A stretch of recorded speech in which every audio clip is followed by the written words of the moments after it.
जय हिंद। आज हम लोग देखने वाले हैं तरंग। ठीक है, फिजिक्स का एक चैप्टर है जिसका नाम है तरंग। इसे हम ध्यान से समझते हैं। देखिए, तरंग दो प्रकार के होते हैं। ठीक है, एक होते हैं यांत्रिक तरंग, एक होते हैं विद्युत चुम्बकीय तरंग। ठीक है, तो पहले हम लोग देखेंगे यांत्रिक तरंग के बारे में। ओके, उसके बाद हम लोग देखेंगे विद्युत चुम्बकीय तरंग के बारे में।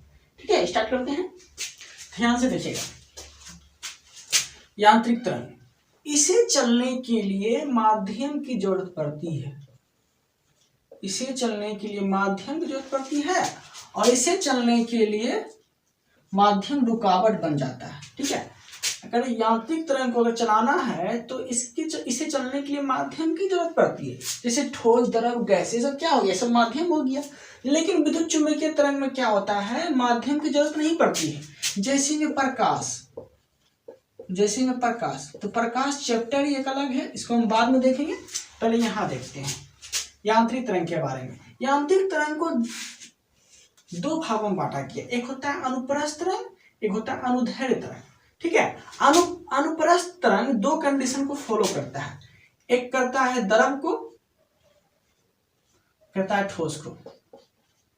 ठीक है, ठोस द्रव दो कंडीशन को फॉलो करता है अनुप्रस्थ तरंग।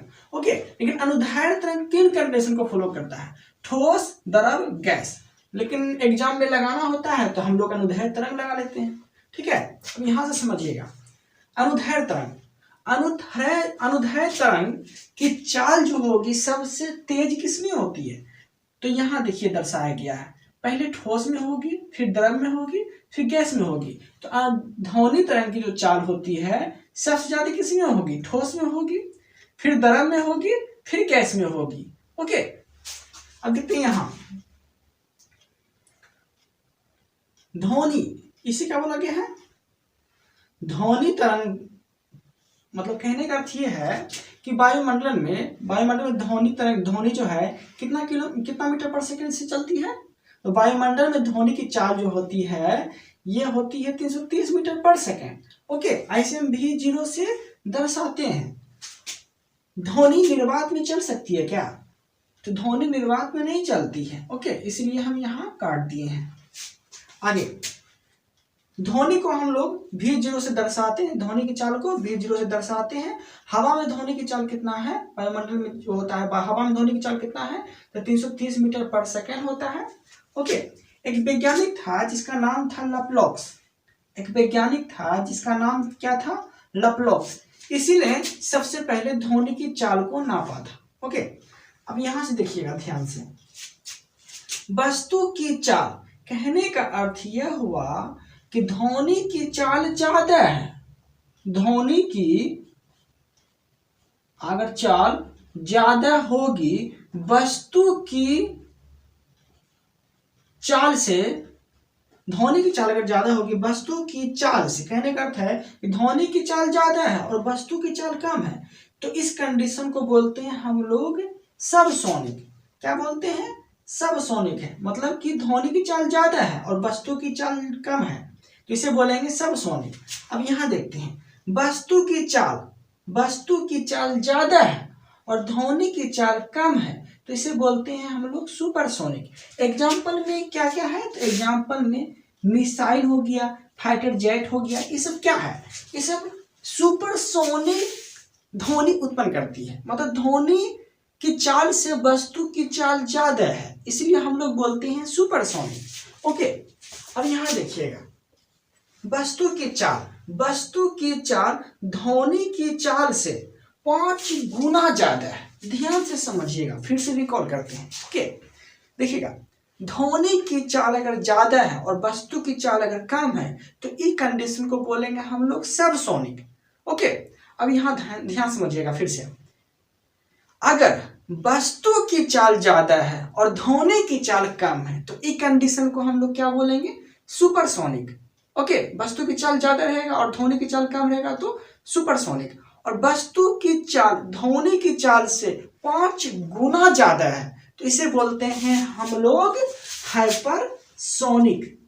इसे क्या बोलते हैं, हाइपरसोनिक। ओके, अब यहां देखिएगा ध्यान से, ध्वनि की चाल ध्वनि की चाल को मैक संख्या से नापते हैं। ओके, अब देखिए आप लोग के लिए हम यहाँ दर्शाए हैं।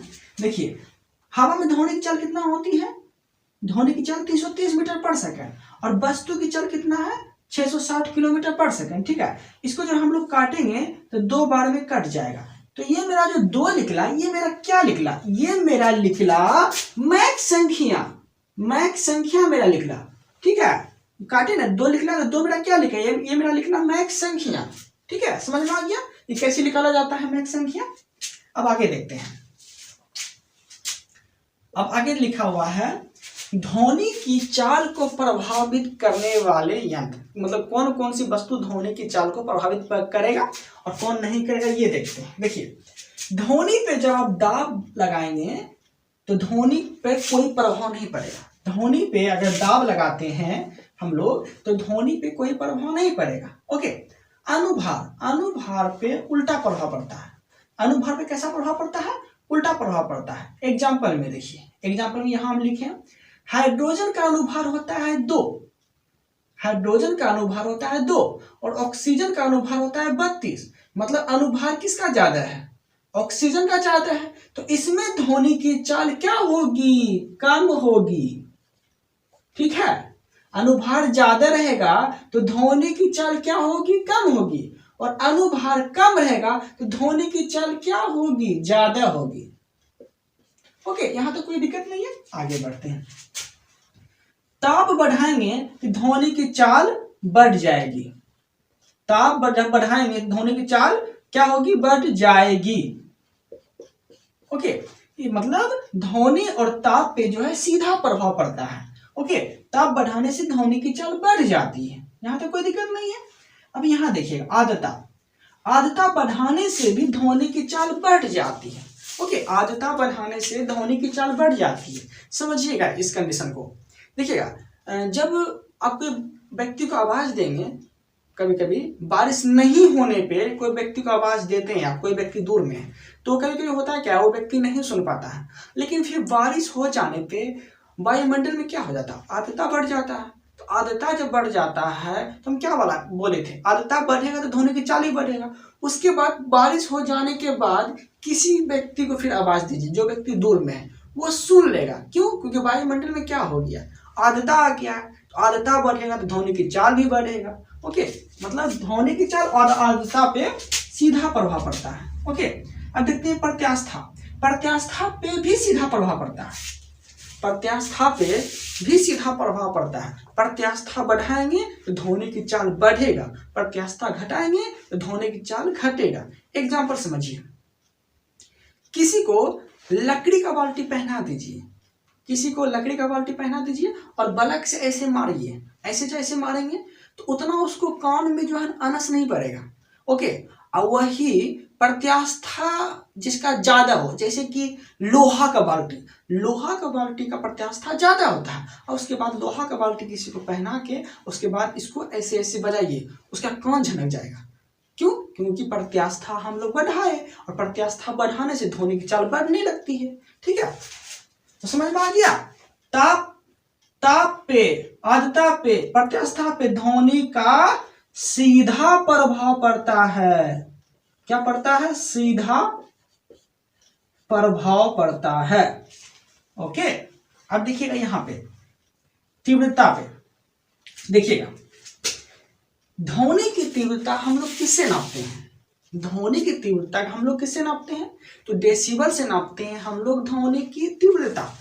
ओके, अब देखिएगा यहां से ध्वनि की तीव्रता पे भी सीधा प्रभाव पड़ता है। क्यों, डेसिबल मतलब तीव्रता अगर बढ़ाएंगे ध्वनि की आवाज जो होती है ध्वनि तेज हो जाएगी।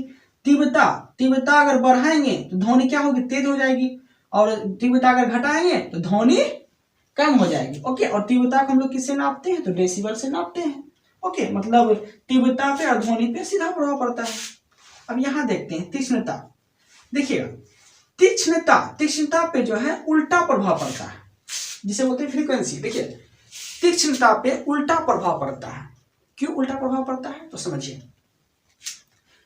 तीक्ष्णता जो बढ़ाएंगे ना ध्वनि की आवाज हो जाएगी पतली, ठीक है, और तीक्ष्णता अगर घटाएंगे ना, फ्रीक्वेंसी जब घटाएंगे ध्वनि हो जाएगी मोटी। एग्जाम्पल में हम लोग को लड़की का आवाज और लड़का का आवाज का कंपेयर कर रहे हैं। ओके, लड़का का आवाज मोटा होता है तो उसका तीक्ष्णता कम है कि ज्यादा है? तो उसका तीक्ष्णता क्या है? उसका तीक्ष्णता है कम। क्या बोले? उसका तीक्ष्णता है कम। तो मतलब फ्रीक्वेंसी जो घटाए तो ध्वनि हो गया मोटा, और फ्रीक्वेंसी बढ़ाए तो ध्वनि हो गया पतला। तो पतला ध्वनि किसका होता है? लड़की का। मतलब उसका फ्रीक्वेंसी ज्यादा होता है तो उसका ध्वनि हम लोग को अच्छा लगता है सुनने में, पतला लगता है। अब लड़का लोग का बॉय का फ्रीक्वेंसी होता है कम, फ्रीक्वेंसी होता है कम, तो उसका आवाज मुझे लगता है मोटा। ओके, समझ गए? मतलब कहने का अर्थ यह है फ्रीक्वेंसी बढ़ाएंगे तो ध्वनि हो जाएगा पतला, फ्रीक्वेंसी घटाएंगे तो ध्वनि हो जाएगा मोटा। ओके, ये बात को समझाना था मुझे। अब आगे देखते हैं, गुणता के बारे में देखते हैं। गुणता का अर्थ हो गया कि ध्वनि के गुण से ध्वनि के गुण से पता कर लेंगे कि कौन मेरे बलग से बोल रहा है। एग्जाम्पल समझिए, जैसे अभी हम यहाँ पढ़ा रहे हैं, कोई मुझे दरवाजा के उस पार से आवाज देगा तो हम पकड़ लेंगे कि कौन मुझे आवाज दे रहा है या दे रही है। तो हम कैसे पहचाने? ये पहचाने हम ध्वनि की गुणता से, गुण से पहचाने। नहीं समझे? फिर समझाते हैं। जैसे आप फोन पे किसी से बतियाते भी होंगे, ठीक है, बताना तो जैसे बतिया रहे हैं आप फोन पे किसी से, तो अचानक से उसके पापा आ गए तो उसके फिर अचानक से उससे फोन ले लिए, ठीक है, तो पता चल जाएगा कि नहीं ये पापा का आवाज है, मतलब जेंट्स का आवाज है, ये मेरी वाले नहीं है। ठीक है, तो समझ में आ जाएगा कि नहीं, कौन से पता किया आप कि नहीं ये मेरे वाले नहीं है, ये किसी और का आवाज है, तो आप लोग घबरा जाते हैं। हमें तो कैसे पहचाने? हम लोग गुण से पहचाने। ठीक है, गुण से पहचाने। तो क्या समझे आप लोग? गुणता से हम लोग अंतर पता कर सकते हैं कि बालक से कोई लड़की आवाज दे रही है या फिर लड़का आवाज दे रहा है। ओके, गुण से पहचान लेते हैं हम लोग। ठीक है, लेकिन एग्जाम में जो है क्वेश्चन आपसे इससे पूछेगा, तीक्ष्णता से। ओके, तीक्ष्णता से पूछेगा। तो यहाँ देखिएगा, तीक्ष्णता हम यहाँ लिख दिए हैं, समझिएगा। तीक्ष्णता मतलब कहने का अर्थ यह हो गया, ध्वनि की तीक्ष्णता को 3 भागों में बांटा गया है। सर्व, अब देखिए ध्वनि तीक्ष्णता को 3 भागों में बांटा गया है, अपसर्व, सर्व और प्रासर्व। ओके, अपसर्व का मतलब हो गया कि 20 हर्ट्ज से कम होगा तो अपसर्व ध्वनि उत्पन्न होगा। एग्जाम्पल में ये सब ध्वनि हम नहीं सुन पाएंगे। ये सब ध्वनि सुनने के लिए कुत्ता बिल्ली, देखते हैं कभी कभी धरती डोलता है तो वो कुत्ता बिल्ली को पहले ही पता चल जाता है और गांव छोड़ के भाग जाता है। क्यों? क्योंकि वो ध्वनि सुन सकता है। ओके, आगे अब देखते हैं सर्व, जो हम लोग बोलते हैं, करते हैं कुछ भी, तो सर्व ध्वनि का इस्तेमाल करते हैं। ओके, और सर्व ध्वनि की जो होती है कितने हर्ट्ज में होती है? तो 20 हर्ट्ज से लेके 20,000 हर्ट्ज तक, यहाँ हम के लिख दिए हैं। ओके, 20 हर्ट्ज से लेके 20 के मतलब 20,000 हर्ट्ज तक हम लोग ध्वनि यूज करते हैं, सुनते हैं। ओके, हम लोग, एक होता है प्रासर्व ध्वनि जो कि हम लोग यूज नहीं करते हैं। प्रासर्व ध्वनि उत्पन्न करता है चमगादड़ शब्द। क्या करता है? प्रासर्व ध्वनि उत्पन्न, चमगादड़ उत्पन्न करता है प्रासर्व तरंगे, अप्रासर्व ध्वनि। ठीक है, क्या होती, कितना होता है? तो 20,000 हर्ट्ज से जो अधिक ध्वनि होगा उसे बोलते हैं हम लोग प्रासर्व तरंग, प्रासर्व ध्वनि। क्या बोलते हैं? 20,000 हर्ट्ज से जितना ऊपर ध्वनि होगा उसे बोलते हैं हम लोग प्रासर्व ध्वनि। ओके, ध्वनि। उम्मीद है कि आप लोग को ये समझ में आ गया होगा।